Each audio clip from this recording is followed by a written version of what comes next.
All right, this is the board in which you normally see Steve Kornacki. Steve's going to be up all night, overnight, and when he finally decides he needs to go to bed, I'm going to take over in the morning, which means I'm going to go to sleep early tonight, Stephanie. And as a result of that, I want to know what races to look at so that I can get a sense of how the election's going if I want to go to sleep early. Let's take a look just at the House. Okay, the Democrats need a net gain of 23 seats. Let's take a look at the Democratic targets. These are a lot of the ones that they think they can turn around. But which ones are we going to look at earlier in the night? I want to go to Kentucky 6. We're going to get this result at 6 p.m. because there's been a lot of early voting in there. It's all going to dump out, and we're going to see what happens. Andy Barr is the incumbent. He's expected to win this one, but if he doesn't, or if his showing is lighter than usual, you can imagine that that's going to be a big night for Democrats. Amy McGrath, by the way, is a former Marine. Now I want to look at Virginia 7. Dave Bratt's the incumbent there. You'll remember Dave Bratt defeated Eric Cantor, who was the House Majority Leader. This was in a primary he defeated him, and it was the canary in the coal mine for the Tea Party movement. In the same way, Abigail Spanberger is a former covert operative for the CIA. She's expected to do fairly well here tonight. Again, we're going to get this relatively early, and if this goes toward Democrats or shows weakness for Bratt, that's something to look at fairly closely. Let's look at Georgia 6. You remember this one, Stephanie? This was Karen Handel. She won in a special election. That's why she's now defending this seat.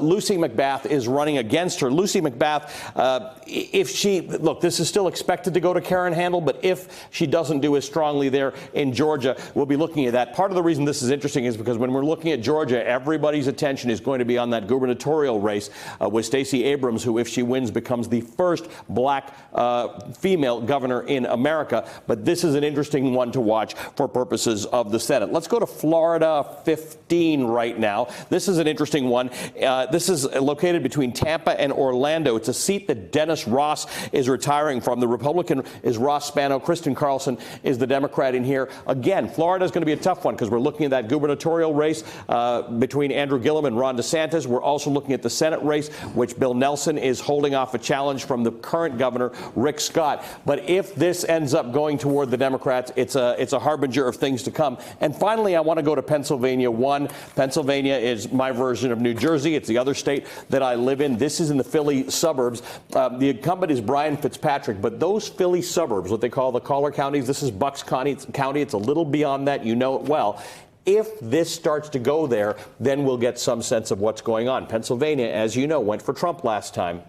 We also have to factor in many of these suburban locations, these are people who are invested in the market, okay? That's right. So they might find President Trump and some of his actions morally reprehensible, but the stock market is up 28% since President Trump took office. When he was running, he didn't have the investor class. That's right. In fact, investors going into the last election thought that President Trump's unpredictability would not be good for world order. It wouldn't be good for stocks. They were wrong. It's obviously been very good. So look at these suburban, all of these suburban areas. That's right. So these are Washington suburbs around here. This is Washington, D.C. Virginia 7 is in here. That's going to be one of those tests. You and I have been hearing about and talking about suburban moms. Which way are they going to break? Take a look at the the Philadelphia suburbs. Take a look at the D.C. suburbs. We're going to get those really early on, and we'll get some sense of it. I go back. If you are the investor class, if you are part of corporate America who got that massive tax cut, you were not in Trump's pocket before. That's right. You're pretty pleased about him now. They could go red. You may not tell pollsters, you may not even tell your friends, but you may want to keep that tax cut in your pocket. Hey, MSNBC fans, thanks for checking out our YouTube channel.